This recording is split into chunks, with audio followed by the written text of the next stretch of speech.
एक बड़ा ही धनपति आदमी, बहुत पैसे वाला था, लेकिन था थोड़ा अकड़बाज। तो पत्नी ने कहा कि पास में सत्संग हो रहा है, जाओ सुन आओ। उसने कहा कि इतना कहाँ फुर्सत है, हमें तो और भी काम है। फिर भी पत्नी ने कहा रे जाओ तो, अभी भोजन भी नहीं बना है और नहीं जाओगे तो भोजन भी नहीं मिलेगा। सोचा भोजन बंद हो जाएगा, उससे अच्छा चल ही देते हैं, क्या हर्ज है। वो गया तो धनी आदमी तो था ही, पहनावा ओढ़ावा बढ़िया था उसका, कोट पैंट बढ़िया पहना हुआ था। तो जैसे ही सत्संग स्थल में पहुंचा, लोगों ने देखा कि कोई बड़े आदमी चले आ रहे हैं। तो लोगों ने कहा आइए आइए, बड़ा भाव से सबने कहा आइए। उसे भी लगा कि अच्छा सम्मान है यहाँ। तो उसके बाद निकट आया तो लोगों ने फिर कहा बैठिए बैठिए, तो वो बैठ गया। लेकिन जैसे ही बैठा, सत्संग में रुचि तो थी नहीं, नींद आ गई। अब नींद आई तो बढ़िया से आ गई, खूब खर्राटा लेने लगा। तब तक सत्संग भी पूरा हो गया, संत की वाणी विराम हो गई, संत चले गए, श्रोता चले गए। दरी जाजिम उठाने वाले बैठे थे दो आदमी, उन्होंने कहा जगाया धीरे से, वो तो खर्राटा ले रहे थे।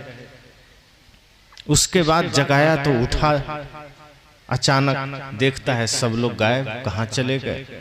तब तक दरी उठाने वाले ने कहा जाइए जाइए।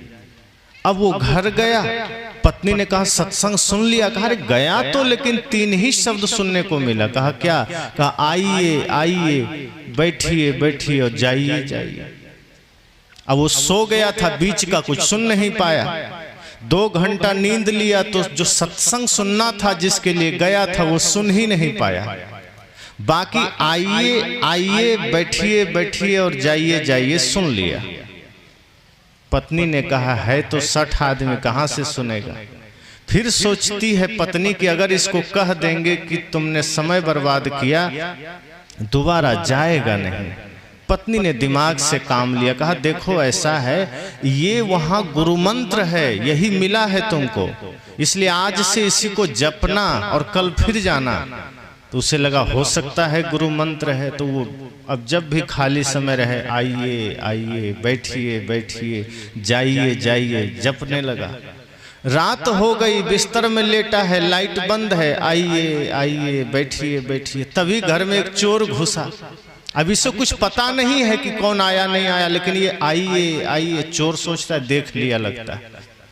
चोर को लगा कि लाइट तो बंद है, कैसे देख लिया। फिर सोचा हो सकता है आंखें तेज होगी, देख लिया, आइए आइए कर रहा है।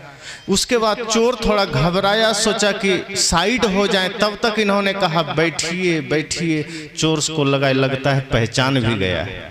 अब तक तो ये देख लिया है, अब पहचान भी गया है। अब यहाँ रुकना खतरे से खाली नहीं, भागने में भलाई है। वो दबे पांव पीछे होने लगा। तब इन्होंने कहा जाइए जाइए। उसे लगा तो बढ़िया से पहचान गया, तभी ये जाइए भी कह रहा है। कहा कहीं पुलिस से पकड़वा दिया तो लेनी के देनी पड़ जाएगा, उससे अच्छा है कि चरणों में जाके माफी मांग लेते।